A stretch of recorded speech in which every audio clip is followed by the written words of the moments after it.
Hello and welcome to this opening day of the inaugural Dartmouth Energy Forum on investing in our energy futures.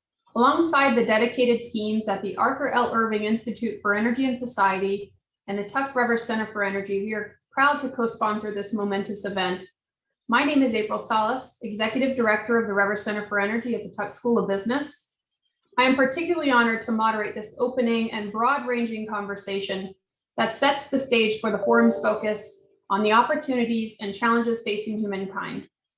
In my nearly 20-year career working on key energy issues around the world, there is an ever more present need today to not only baseline the health of our climate and energy system, but most importantly, to drive innovation, support an equitable transition, and to deploy sustainable and resilient solutions. The Revers Center for Energy is building a thriving energy community at Turk, Dartmouth, and beyond as we work to inspire and shape tomorrow's leaders in energy while engaging today's energy community. We believe that regardless of industry, tomorrow's wise leaders will need to make informed energy, climate change, and sustainability decisions during their careers that drive innovation for a sustainable future. I'm deeply honored to explore these challenges and opportunities with our distinguished guest, Deputy Secretary of Energy Dave Turk, and former chairwoman of the California Air Resources Board, Mary Nichols. Welcome. To get started, I want to take a minute to briefly introduce our panelists. Dave Turk is the Deputy Secretary of the U.S. Department of Energy. Prior to his nomination as Deputy Secretary, Dave was the Deputy Executive Director of the International Energy Agency, where he focused on helping countries around the world tackle their clean energy transitions. During the Obama-Biden administration, Dave coordinated international technology and clean energy efforts at Department of Energy. During this time, he helped spearhead the launch of Mission Innovation, a global effort to enhance clean energy innovation. Mary Nichols, former chairwoman of the California Air Resources Board, served on the board under Governor Edmund G. Brown, Governors Arnold Schwarzenegger, as well as Governor Gavin Newsom. She also served as California Secretary for Natural Resources, appointed by Governor Gary Davis. Over a career as an environmental lawyer spanning over 45 years, Mary has played a key role in California and the nation's progress towards healthy air. She's also on the board, led the board in crafting California's internationally recognized climate action plan. Mary, thank you for your leadership. Dave, you as well. For the audience, if you have questions and would like to ask of our presenters, please submit them using the Q&A feature. We will be allowing time for Q&A at the end of this program. So Dave and Mary, I would love to start with the two of you. Within the context of our panel, and particularly as it relates to our energy and society challenge, I'd love to spend a few minutes, possibly Mary, let's start with you. Can you characterize the scale and scope of the opportunities in this area? Ginormous, huge. We're at people are using the term inflection point. That's a little bit of a cliche right now, but I'm going to use it anyway because I think the combination of the realization of how close we are to a point at which we will not be able to avert the worst impacts of global climate change. The fact that we already see the results of the buildup of greenhouse gases in the atmosphere around us, combined with the challenge that we are still not finished with of dealing with a global pandemic and seeing the interconnectedness of the world and our economies and how the impacts of a virus in one part of the world can almost before you know what's happened, turn into a disaster somewhere else, means that we are interconnected in ways that the world has really never faced before. And we also have, at the same time, at our disposal, opportunities that have presented themselves to advance new technologies and to lift up people out of poverty in places that need the development. So we're living in a time of great opportunity and as well as great threats and challenges. And fortunately, I think we have leaders in our country and elsewhere who recognize and are willing to step up to those challenges, not just in the public sector, but in the private sector as well. So big. Dave, I'd love to turn it over to you. I think Mary had mentioned two key terms, inflection point and big. Given your experience at the International Energy Agency, I'd love to hear your characterization of the scale and scope of the opportunity. Well, thanks, April. Thanks for the introduction. Thanks to Dartmouth for holding not only this session with Mary and myself, but also for the 3-day conference as well. I'm sure it'll be a hugely engaging and interesting discussion, an incredibly important discussion. And I have to say what a pleasure it is, Mary, to be with you on a panel. Having watched your work and your visionary leadership, if you want to look to someone whose career has made a difference for the benefit and the positive of real people and real people's lives, and the example that it's set not only through other states in the country, but around the world, Mary is the person to look to. So Mary, it's a pleasure and honor to be with you on this panel. I think the term you put, ginormous, I think that's exactly right. This is a historic window and a historic era, or it should be if we're all smart enough and we're skilled enough and we can take full advantage of it. We're coming out of this pandemic. We've seen global climate numbers actually decrease, carbon dioxide numbers decrease in terms of the overall amount that's being put into the atmosphere. But what we're seeing as economies are starting to heat back up, emissions are going back up. And emissions are going back up not in China and some of the developing world where emissions have yet to peak overall, but emissions are going back up in many parts of the developed world. So the hope that we would use these big stimulus packages around the world that governments are spending to focus on clean energy has not yet happened. Certainly the ongoing debate right now in the US federal government is the American Jobs Plan that President Biden has put on the table, which is a large amount of funding, other regulatory authorities, many of them going to the Department of Energy where I work. If we're successful, it's the scale of what's necessary. And if we're able to invest, as the president said, not just in building back, but building back better, we've got a real inflection point opportunity. But it's going to take a whole lot of leadership from the public side, from the private side, from the finance side, and from students and young activists around the country to really make sure that we take full advantage of this window of opportunity that we've been given. I think this is a historic window. And if we don't take advantage of it, I think we'll be regretting that we didn't. Yes, absolutely. Well, and the critical question that this conference will address over the next 3 days is how can we shape our energy investments to simultaneously provide adequate and equitable energy access to all and address climate change to ensure a sustainable future. So what do each of you see as the most difficult challenge or challenges in achieving this goal? Well, I guess I'll start again. So it seems to me that we are always in danger of postponing what seem like the hardest decisions till later. And, you know, in most things in life, that's not such a bad idea. You try to do the easiest, cheapest things first. That makes good economic sense generally. And you try not to have to tackle things that just seem too hard while you build the confidence that you can make changes happen. We don't have the luxury of time right now. And I think Dave said it well. We're already now at the point where emissions are starting to rise again, decisions are being made, stimulus funds will be spent, infrastructure will either crumble or it'll be built in ways that are not supportive of the kinds of big changes that we need. And to change all of those things at one time is something that I don't think has really ever been contemplated before. So on the one hand, I have a lot of confidence that we can do it because these are not challenges that are beyond our technical or intellectual abilities to deal with.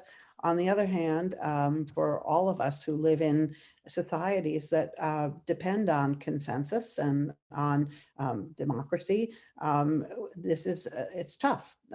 And so we have to find ways. I just want to commend the Biden administration for doing this, to tell people the scale of what's needed and the changes that are going to be asked, but at the same time to indicate that this is it's not too difficult, and in fact to present the opportunities in ways that show that we can make these changes in ways that will make us more prosperous and overall benefit our society. But it's a lot to be asking at a time when, you know, people are perhaps not feeling that they can necessarily trust their leaders. So we're doing all of these things at the same time.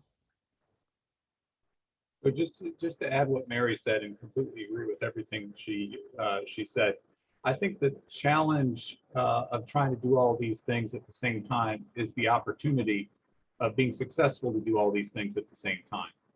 And by all these things, maybe just point out three, and you can certainly add to this list. You've got the climate challenge, which, as Mary has emphasized, science is telling us we need to work and we need to act very urgently. And it's not only acting urgently over the next few years, but it's acting urgently over the next 15 years, over the next 30 years, so that we can drive our economies, not only in the US, but around the world to net zero in a very short amount of time period, if you think of this on a kind of historic time period. You've got the jobs in the economy challenge, right? Coming out of the COVID crisis, a lot of people having lost their jobs, a lot of people displaced, a lot of people having all sorts of challenges with the economy. And then you have a third crisis that has been brewing in the US for quite some years. I think it's gotten worse in recent time. And COVID has frankly exacerbated this, and that's the equity and fairness piece, right? In terms of income earnings, in terms of making sure that the country, making sure that the economy works for everybody. That's the challenge, the fact that this is all happening at the same time. But I think the opportunity is it's all happening at the same time. And if you're smart, and if you have leadership at the federal level, at the state level, at the local level, at the private level, at the investor level, at the community organizer level, you can do all these things at once.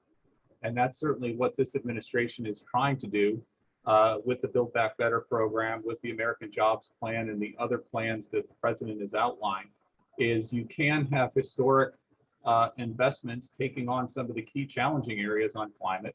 You can build back the economy. And you can do it in a way that very consciously is looking at a place-based strategy. So you think about how these new technologies graft onto those particular opportunities in particular communities so that it works for everybody and you don't leave anybody behind. We are smart enough to do this. I think the key challenge is if we can work together and we can get this done and do it at the scale and pace that we need to. But again, we don't live in boring times. We live in historic times where this opportunity, these interrelated challenges and interrelated opportunities are on the table to see if we're going to be able to be successful. Yeah, absolutely. And Mary, you mentioned the word trust, and Dave, you've just outlined acting urgently. And I think with urgency and working together for scale and pace. An audience question has come up, and I think you've somewhat addressed this, Dave, but the question is, market forces are already starting to change the energy equation. How much and how can government accelerate the transition from what is already happening? And so I think you did mention it, with the Build Back Better and American Jobs, but I wanted to ask that, cover that question again. And Mary, please weigh in as well. Let me take us back a few years, because I was fortunate to be representing the state of California, along with our then Governor Jerry Brown, at the Paris conference, where all the nations of the world came together and seemingly were ready to move on the climate challenge. And leaving after everybody stood around and congratulated themselves on having agreed that we were going to take whatever steps were necessary to keep our emissions at levels that wouldn't let the temperatures rise more than 2 degrees, and hopefully aiming towards 1.5 degrees as the absolute maximum that we would allow. Everybody left saying, okay, now it's up to the investors, it's up to the private sector, and all of this will, that that's the most that we can really expect of an organization like the UN, other than, countries should do their piece to come up with their commitments and make good on them. Well, we then went almost into a period of remission. And in fact, things happened and some of them were good, but there was a loss of focus, a loss of momentum. And a lot of that had to do with the fact that the private sector, in many instances, especially the investor community who are critical to all of this, were waiting for signals that said the government will be there. Now, I'm not pretending that I know everything that you need to know in terms of what the exact right mix of public investment versus private investment would be. A lot of people are thinking really hard about what are the best instruments to leverage public spending, and certainly the proposal that the president has put out there and the jobs plan is a very strong signal that the United States intends to use its enormous ability to move the market. And it's already showing results, and it's interactive. It's the government leadership looks to the private sector. Private sector has been pushing now for the last couple of years much faster in many places, and certainly at the national level. You had business organizations such as the Chamber of Commerce asking the government to take a leadership position, because it helps them then to mobilize and then to have the security that when they do invest, there will be opportunities to make money as well. And that's part of the whole equation, as Dave was saying before, everybody having an opportunity to participate in doing what they do best. But just to add to that, the market is no doubt an incredibly powerful force, and not only in the U.S. but around the world. And we've seen remarkable progress, just as your question suggests, or the listener's question suggests, whether it's solar PV or wind or some other technologies that we've seen with huge cost reductions, huge deployment gains, staggering increases. One thing that's useful to note, though, even with those technologies that we are seeing some significant success at scale, there was an awful lot of work that went in on the R&D side of things, whether from the Department of Energy or other countries around the world. There was an awful lot of work that was done by Mary and other regulators to put in place the incentives and the schemes to bring those along, to make sure that they didn't take decades. And in the case of solar PV, it actually did take decades, right? So there's an awful lot of government that went in even to some of those technologies that we are starting to see at scale. And I think useful to look at that, useful to look at the historical experiences there so that we can learn from that and think about the other technologies that we need. Second piece as we look forward is we are in the midst of a clean energy revolution. You see that with solar PV, you see that with some other technologies as well. But the question is whether the market by itself is going to deliver the pace and scale that we need to, in line with what science tells us we need to dramatically, as I've said earlier, get in a few decades period of time to a net zero economy. That is a huge undertaking, touching on many parts of our many parts of our modern society. EVs is a good example. EVs right now are experiencing a revolution, again, in part because of technology, R&D, cost reductions, in part because of what California, other states have put in place to have that pull on EVs on the consumer side of things. Having purchased my first EV not too long ago, after not having a car for many years when I was living in Paris, where the IEA is headquartered, it's a superior product. Like, I just think it's a superior product, and will ultimately catch on. The question is whether it will catch on quick enough, just in terms of the turnover, in terms of the market, at a pace and scale quickly enough so that we're actually able to get in line with what science tells us we need to get in line with the climate change front of things. The third and related piece is as you think of the full range of technologies and the full range of sectors that we need to decarbonize, some are further along and some are not as far along. One piece of analysis we did at the International Energy Agency, which I think is instructive, is something we called our clean energy, our tracking clean energy progress effort. where we looked at 46 different clean energy technologies across the whole range on the power sector, on transport, on industry, buildings, the full range of technologies needed to get us to a net zero economy. And of those 46, we diagnosed, or we used our expert judgment looking at all the numbers and the trends to say that only 6 of those 46 technologies were doing their share to get us to an overall economy that allows us to get to our Paris Agreement target. So solar PV was one of them, a number of other technologies. But we've got a whole range of solutions we need to have for various hard to decarbonize sectors, whether it's different industries, whether it's heavy duty freight, which is not as easy to electrify as passenger freight is. We've got to have a whole range of solutions. To me, when we think about the government and the market, what I think we need to do in a very smart, cost-effective way is reach those tipping points. Continue to drive down those costs for technologies.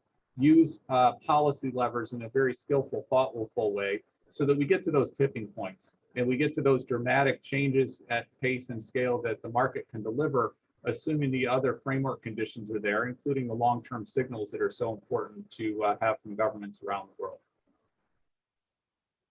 Absolutely. And I think both of your respective experience and leadership in this space has really proven that this is achievable, but a challenge. And I hear you talking about some of the low-hanging fruit. An audience question that came in is, given that it's a real emergency, I'd love your perspective on how you even begin to think about setting priorities for some of those tipping point technologies, especially in the case where they're not likely to deliver for decades.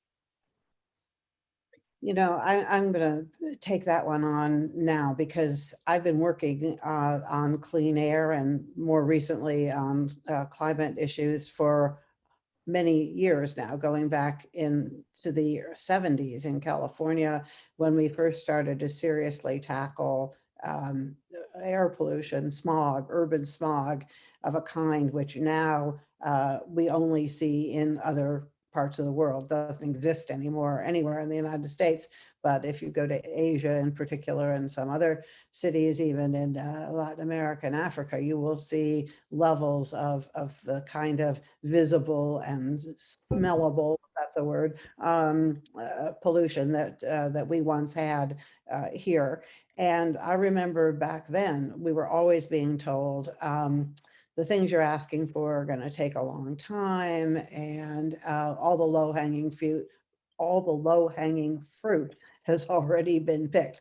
And that's an experience that we've had over and over again, is that we underestimate how quickly technologies can be deployed and how quickly the costs can come down if we have the right combination of smart strategies and also have a private sector that is responsive and is involved, and public support for these things. And you really have to maintain all of those over time to get to the kinds of results that that we need now.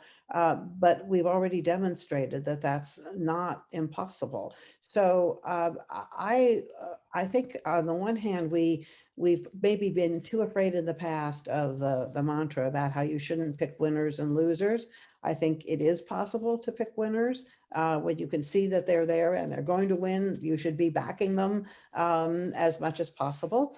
But there's also a need to invest. And this is one area where I do think government uniquely can play this role in the basic science piece of this. And I know I'm virtually speaking on a university campus right now, but I would say this wherever I was, which is that we didn't get to where we are now with respect to solar PV or electric vehicles or batteries or any of that without a lot of work that went on before people knew exactly how it was going to turn out, when you had to be investing in the science that enables you to get any kind of technologies off the ground. So I do want to also stress that that's a role that we need to be playing. It really is kind of a both and situation. So just to underscore the both and I think this is important when it comes to priorities.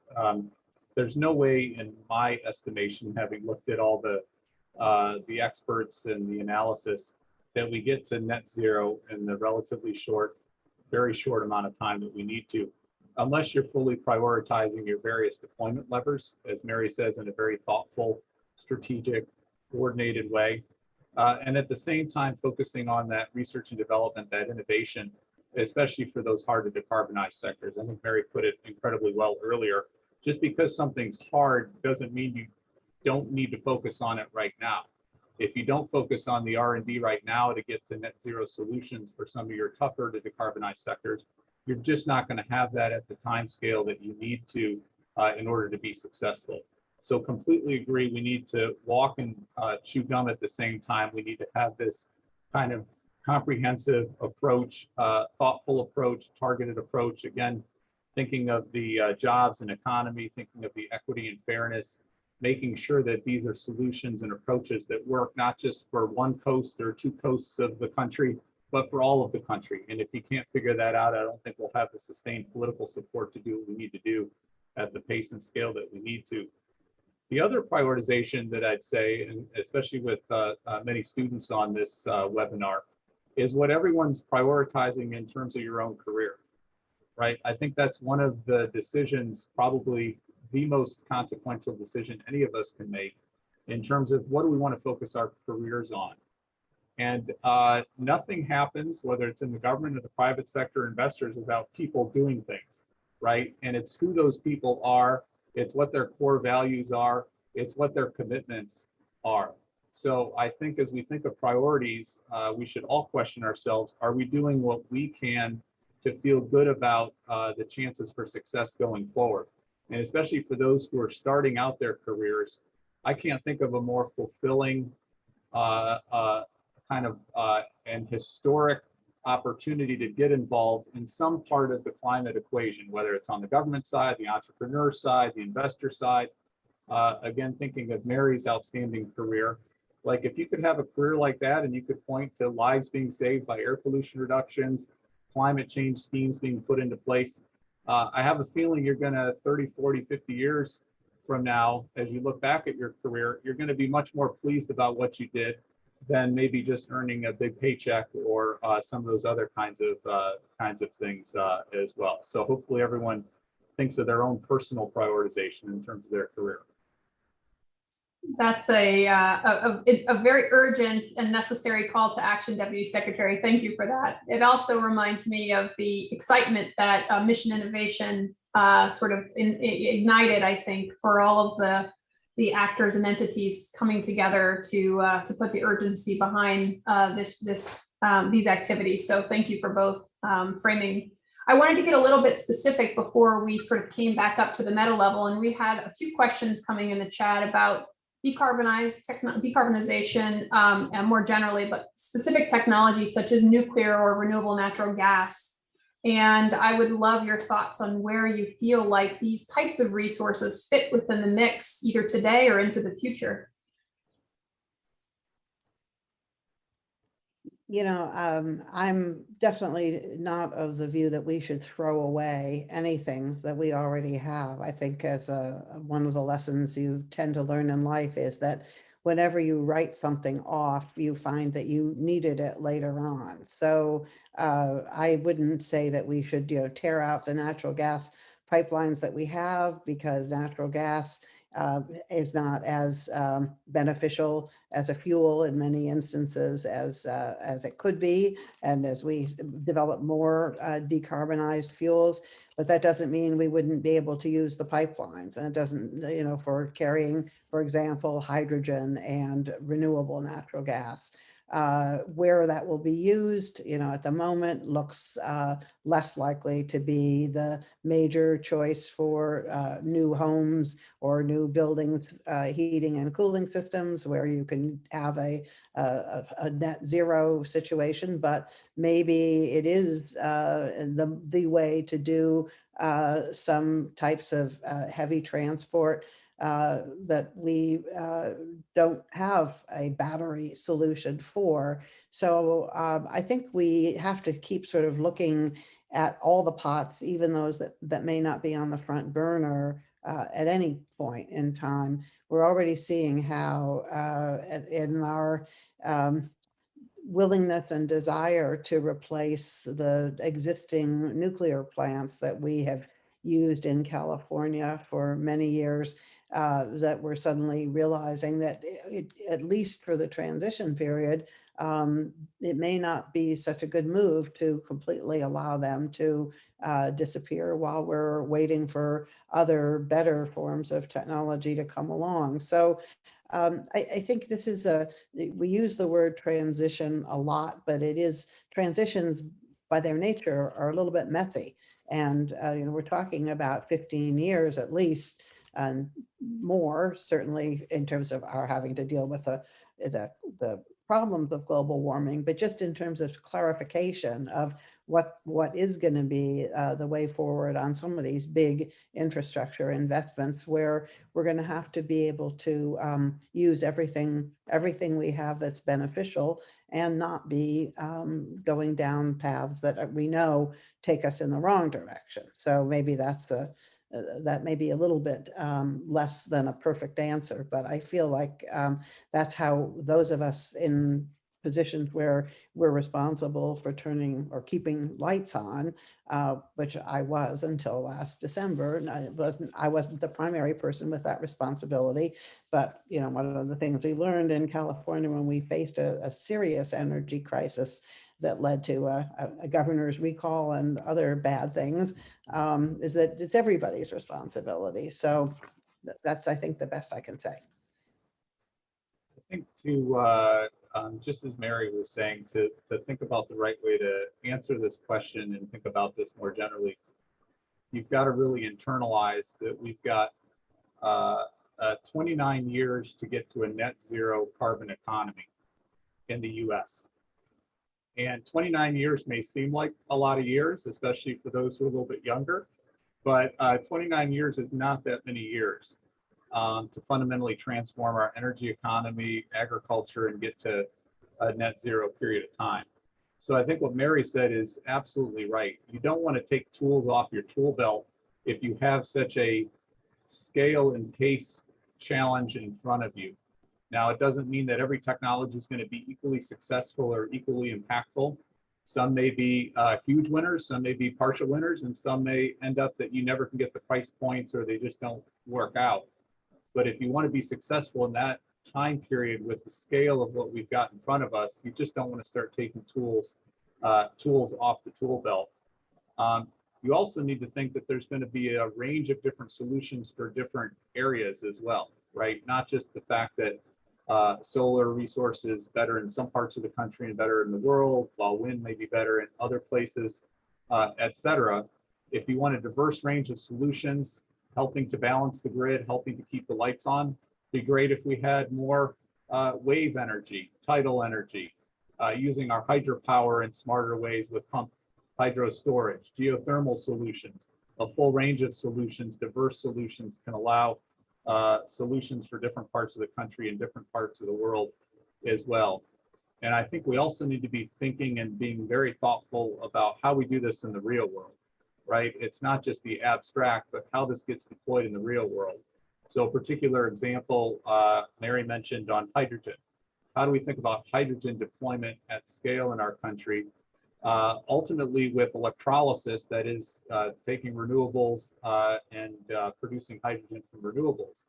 Right now, we produce a huge amount of hydrogen in the US and around the world. The vast majority of it's made from natural gas. China uses coal actually to make quite a bit of hydrogen themselves, but the rest of the world, natural gas.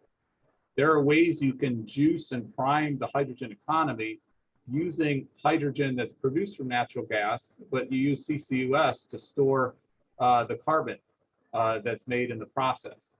That is a way to have clean hydrogen at scale, and then build out the infrastructure, the pipelines, the distribution networks, other kinds of things, while we continue to drive the costs and the price points down on electrolysis on the green hydrogen side of things, so that we can produce as quickly as we can and at scale green hydrogen that is from renewables directly. So we just need to be thoughtful about how to do that in a way that makes sense, is cost effective, and is going to work in the real world, given that the real world, as Mary says, is a messy place.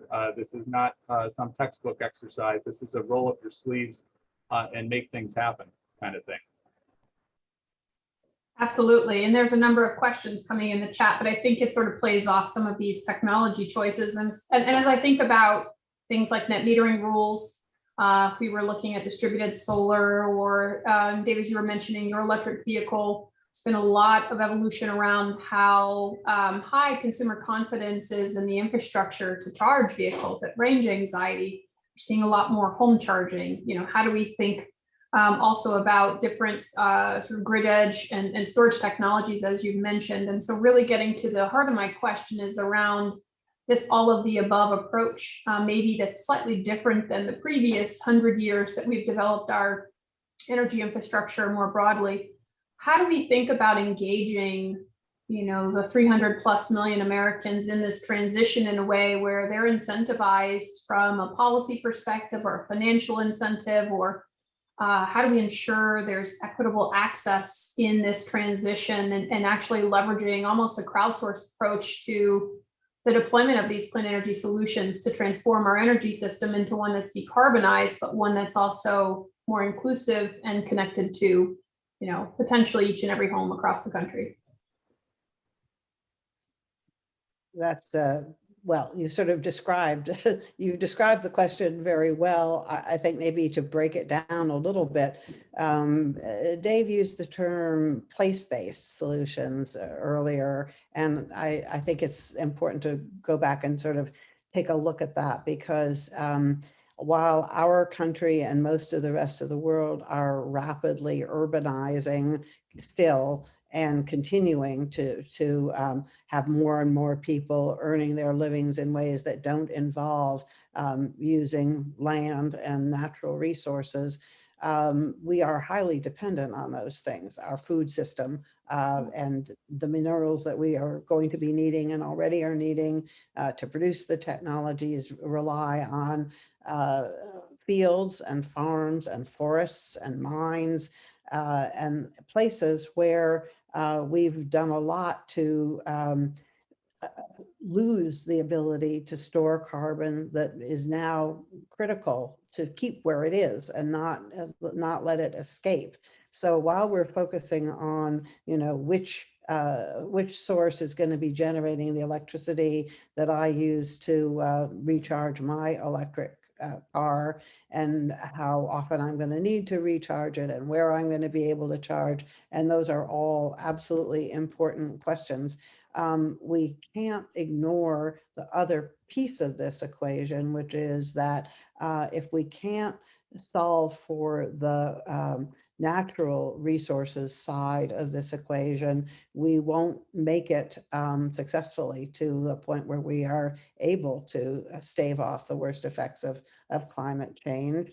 And so I think that we should be focusing or thinking about this in a more holistic way, maybe, than the conversations often seem to involve. And that makes more room for more people to also be drawn into being part of the solutions as well. Just to build on that, I think what we have to do, and this is not easy, it's challenging, it takes an awful lot of work, it takes an awful lot of humility and listening, is working with communities, working with workers, and they have to see themselves in the future. They have to see themselves in this clean energy future. And if they can't credibly see themselves in this clean energy future, then it's no surprise that they may vote differently. They may oppose certain policies and other kinds of things along those lines. So again, it takes an awful lot of work, it takes an awful lot of skill, it takes an awful lot of investment, targeted investment, the kinds of things that I think President Biden has put on the table, rightfully so, in terms of the various incentive structures, the various efforts to focus on this place-based kind of strategy. So let me just give you a particular example I've already alluded to a bit before. You look at a community, let's say it's Louisiana, someplace where there's a lot of natural gas infrastructure, and a big part of their economy is based on that. You could see a lot of those existing industrial facilities, a lot of those workers, a lot of those communities being an incredibly important part of a hydrogen future. And what's the credible pathway that you get from where their economy right now is natural gas based to one in which they become an engine, a driver, a main leader, not only in the country, but globally on a new hydrogen economy. And then you think about the different kinds of technology. Maybe you're doing natural gas and you're storing it in terms of the carbon piece, so-called blue hydrogen. You're driving that electrolysis down. You're doing offshore wind where that's available to have that source of renewable energy. And then you're using electrolysis and producing green hydrogen.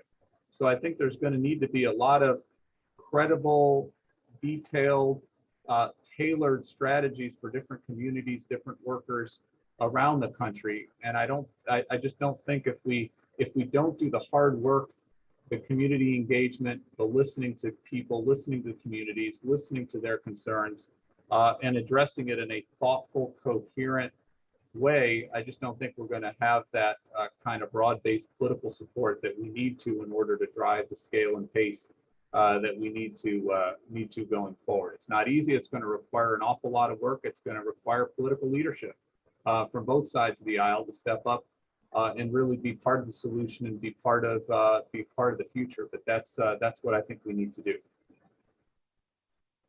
Absolutely. And it's really wonderful to have the two of you here today, for this next question that's come up, but I think it's a really important one. And we've seen sort of evolutions over this in the last 4 years and the terms before that. But, in thinking about some of the challenges that we see with respect to either conflicting views or approaches between state and federal governments, how do we think about overcoming some of these coordination or approach sort of views and maybe think about a more coordinated policy to help get us there a little bit faster? Maybe I can address a question that I think came up earlier when I had a chance to glance at the chat, which I haven't for a while, but early on someone asked a question about the cap and trade program in California and how we were pricing carbon and using the proceeds from that program to invest in some of our frontline communities that face the worst economic and environmental challenges. And I think that that's an example of a strategy, and I understand it's one that has not found favor in a lot of places, although it has worked in Europe and is also now increasingly being looked at in other places as well. But the idea that we can create a policy or a set of policies where everybody has an opportunity to benefit from the changes that are taking place is, I think, critical to this whole discussion. And when we first began doing our cap and trade program, which, by the way, nobody ever talks about as a cap and trade program, and I mean, it's just not one of those terms that immediately evokes anything in most people's minds, but in fact, that's what our climate program is in part. It's a portfolio of different strategies, including some very specific regulations, as well as an allowance system that most large companies and all the suppliers of natural gas and petroleum fuel are required to buy into. We faced an initiative campaign that was put on the ballot by some actually Texas-based oil companies to put that program on ice or put it into the closet pending economic recovery. This was back in 2010 when we were still, coming back from what at that point was the worst recession since the Great Depression. And the campaign around that issue was based on the people who wanted to stop the program, ran ads and used all the social media to tell people that their electricity bills were going to go up and that they wouldn't be able to afford to pay their utility bills. The campaign to save the program was completely based on people showing what kinds of jobs were going to be available, and already were available, that people could see out there, doing things like putting on solar roofs, in poor communities and elsewhere, but showing people, who are getting educations at the community college level to be installers, and the community-based organizations that were sponsoring these programs, and the home owners and renters who had, air conditioning that worked because of these resources. And it was very much a shared sense of, do you want to be part of the future, or are you going to be stuck in the past? And I think that's the level of coordination and conversation that we have to have. We On the- won, by the way, with the largest vote ever on any ballot measure in California, and so that campaign is now studied a lot as in terms of how to handle the politics of these issues. So on the federal state piece specifically, it's a fascinating government and sets of governments that we have in the U.S. And when it comes to climate change and clean energy, I think there's some challenges, but there's some advantages too. So one thing we certainly saw during the Trump era, where the federal government, at least the executive branch, was not pushing strongly on the climate side of things.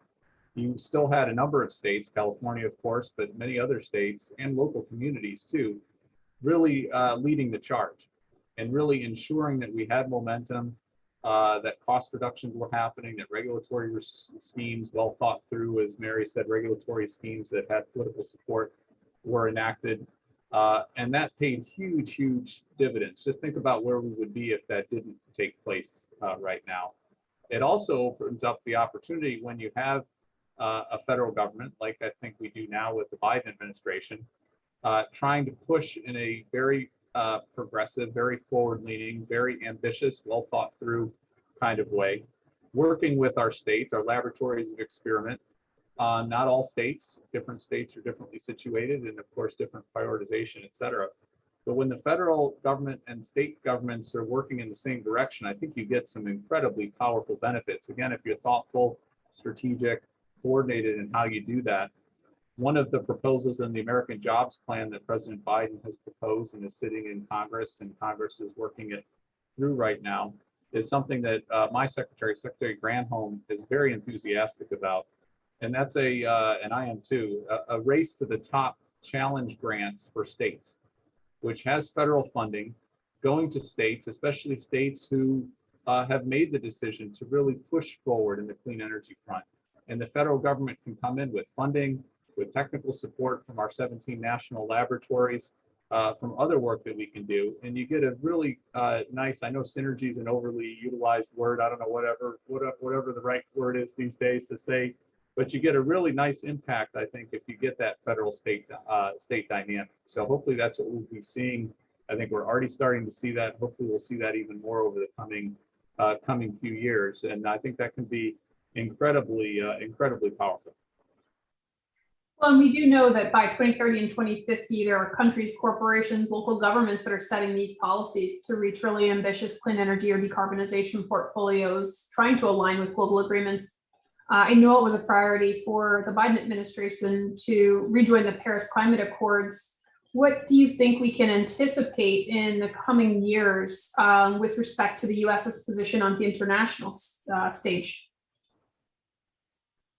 I hope that when we are back in the international discussions, which we already are, that we see a sustained sense that the United States is going to be a partner with other countries around the world, that we can compete with each other, as we always will, I think, for development and for growth, but at the same time that we understand that we all do better if we're not drowning island nations or forcing mass migrations or facing the kinds of mega weather disasters that you already are beginning to see as the tip of the iceberg, and therefore that we can see a greater degree of cooperation. That seems sometimes like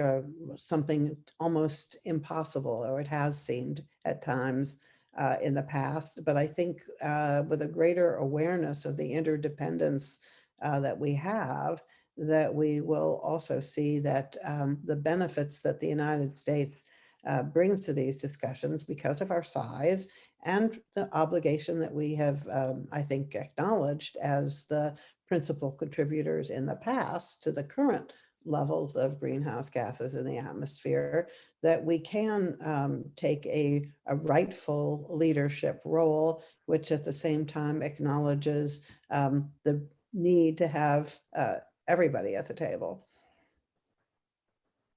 Just two things from my end to add here. One, I think one of the most exciting things that have happened over the last few years, and I really look to a lot of incredible advocacy and leadership, including from the young people around the world who have really stood up in incredible ways. Greta Thunberg, but a lot of others, not only publicly, but privately with their parents, with their grandparents, with their communities, with their schools. And I suspect at Dartmouth, there's quite a few of those folks, have led to a series of these net zero commitments that have been put on the table, whether from local governments, whether state governments, federal governments, investors, companies, businesses. Useful to have everyone, or an increasing number of entities and people and governments kind of getting on the same page, in line with the Paris Agreement commitments, in line with the Sustainable Development Goals and other kinds of targets that we put for ourselves. But what I think it forces you to do is to realize no company can get to their net zero target, no local government can get to their net zero target, unless others in this ecosystem are also on that same page and doing their part. So what I'm hoping it does, especially from the corporate side of things and the investor side of things, is it forces these companies who've made this decision, and they should get credit for making this long-term decision, to actually step up to the plate and advocate for the kinds of policy, the kinds of government research and development, the kinds of things like in the American Jobs Plan that President Biden has put on the table, to actually get enacted. And if they're really serious about those commitments, that's the kind of thing that they need to do. And not just advocate it for greenwashing purposes and to try to get consumers to keep buying their products, but to advocate it like they would advocate for something that's business critical, that they send their flotillas of lobbyists here in Washington, D.C. or in state capitals around the world.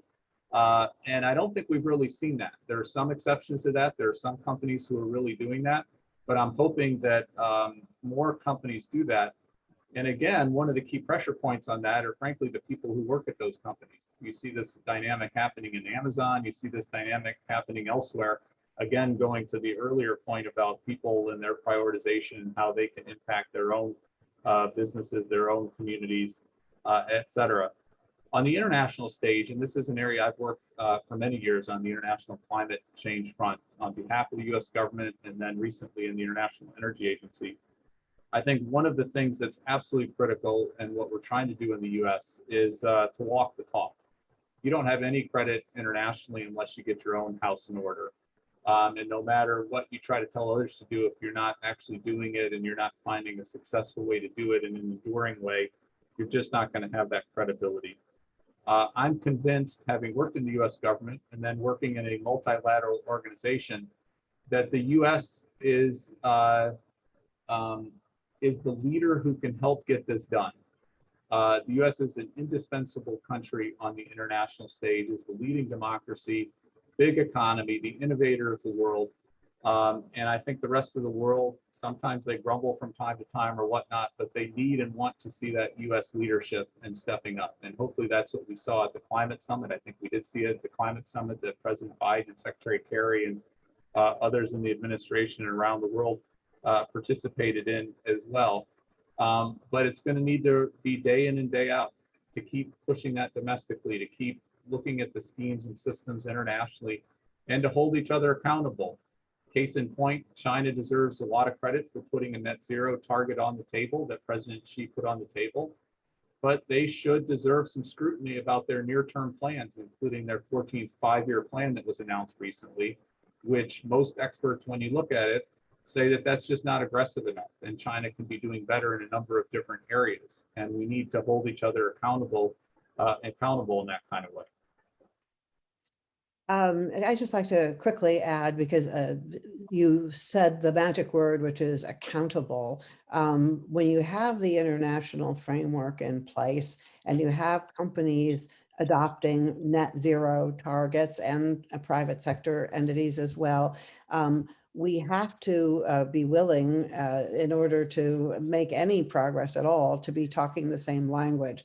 And that means developing the kind of accounting and reporting systems that allow everybody to see what's actually going on. This is evolving at a very rapid pace. And while accounting isn't normally the thing that most people think of as the most exciting area of environmental policy, right now, it's actually one of the most exciting areas, because people recognize that you do have to walk the talk. And the only way to do that is if we're talking about the same currency when we're talking about tons of greenhouse gases that are saved or not saved. This is really going to be key to all of our success. And I think it's one that will help us hold ourselves and others up to the kind of standards that we would like to see. Absolutely, and we certainly understand and appreciate that. Dartmouth College's home is in Hanover, New Hampshire, as you both know, and also the first in the state to adopt a Ready for 100 target. And so that collaboration and cooperation is truly important, and we are trying to walk that talk here locally as well. So I'd love to turn it over to each of you for your last sort of remarks and interpretations. And I want to frame it in a way that, you know, if we were having this conversation 10 years from now, what one developed related to, you pick, policy, technology, financial markets, what do you believe we could look back on and say had the most positive impact? You know, I've had a little bit of time to reflect on this issue because I recently stepped down after a many-year career working professionally as an implementer of air and climate programs. And so I kind of had to look back a little bit and ask myself, what did we do and what did we not succeed in doing? And I think from the perspective of the future, what I would like to see is that this is the moment, this is the time when all of us collectively acknowledged that we had an obligation to ourselves and to our futures, and that we each in our own way took action. And I think this is not, I'm not saying this in a political sense as much as I am in a very personal sense, that people are all looking for meaning in their own lives and in ways that they can be part of something larger perhaps than only their individual day-to-day responsibilities. And so I think we've encountered now that moment of opportunity, as we said at the very beginning, where there is a place for everybody to be a part of the kinds of changes that we are all recognizing we need to make to have a safer, more secure, more prosperous, more equitable world, and that there's a place in that for everybody. So I think that is what we should be able to look back on, and I'm seeing at least some signs of hope now in the last few months that could be where we are.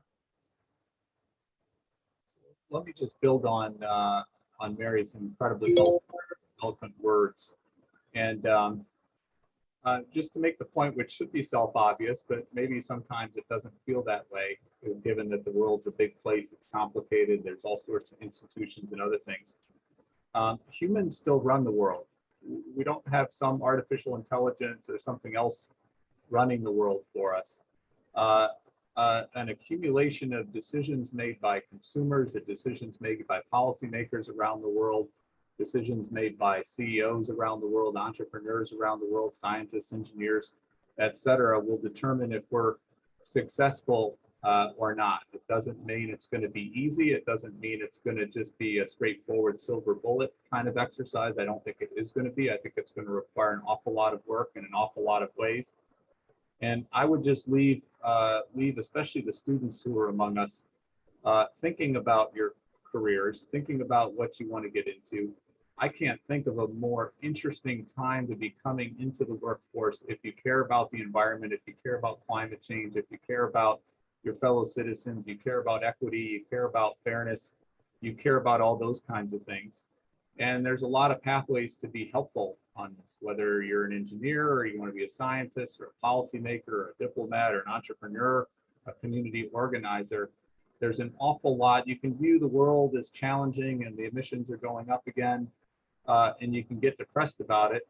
Or you can also look at it as this is a huge space for me personally to become involved and to become part of the solution. The opportunity space there is so immense and so huge. And we're at a point, as Mary has put it so well, we've got tipping points, we've got other societal trends that give you some real optimism. But again, humans rule the world, at least until our artificial intelligence overlords come in and tell us otherwise.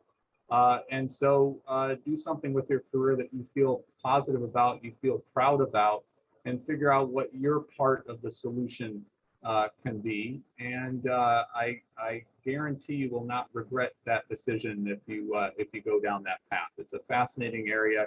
It's an area that has huge opportunity space for making the world a better place.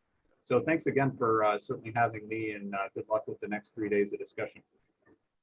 Thank you, Deputy Secretary Turk, Chairwoman Nichols. This was a fantastic discussion, and thank you so much for your distinguished leadership in this space. We are now going to transition over to a short break before we move into a full slate of very informative sessions over the next few days. And in particular, beginning at 3 o'clock, we are going to kick off a conversation moderated by Dan Riker, class of 1978, on advancing bipartisan energy policy with Senators Portman and Shaheen. So thank you all. Thank you again, Deputy Secretary Turk and Chairwoman Nichols, for your leadership and discussion today. And we will see you all soon. Thank you. Thank you.